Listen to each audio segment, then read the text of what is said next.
Opposition, intimidation and political pressure threaten the restoration of Jerusalem in Ezra, chapter 4, as enemies of Judah attempt to interfere with the rebuilding.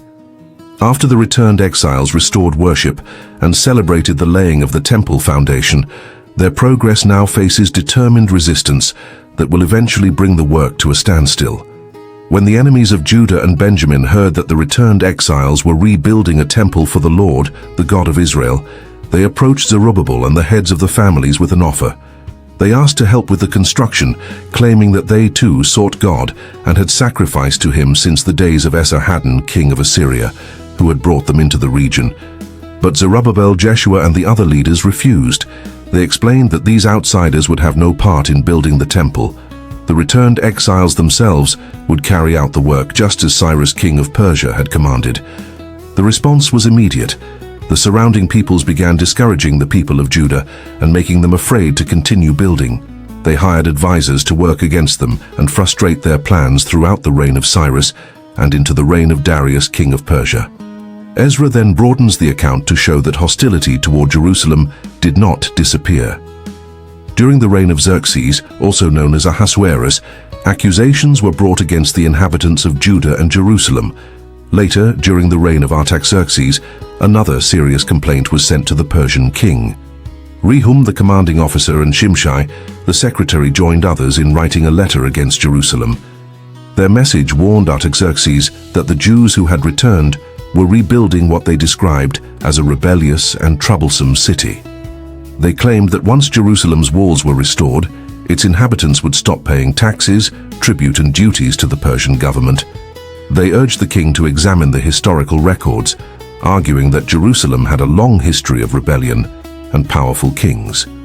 Artaxerxes ordered a search. The records confirmed that Jerusalem had indeed been ruled by powerful kings and had rebelled against previous rulers. Based on this information, Artaxerxes commanded that the rebuilding of the city be stopped until he issued another order. As soon as Rehum, Shimshai and their associates received the king's response, they hurried to Jerusalem. This time, opposition was backed by imperial authority. They compelled the Jews by force to stop their work. The chapter then returns specifically to the rebuilding of the house of God. Work on the temple in Jerusalem remained suspended until the second year of the reign of Darius, king of Persia. The excitement surrounding the foundation in the previous chapter had given way to delay, but the unfinished temple did not mean that God's purpose had been abandoned. That is an important distinction in Ezra chapter 4. The people had received permission to return, gathered resources, rebuilt the altar, and laid the foundation, yet they still encountered resistance. Obedience had not guaranteed an easy path. There is a practical lesson here.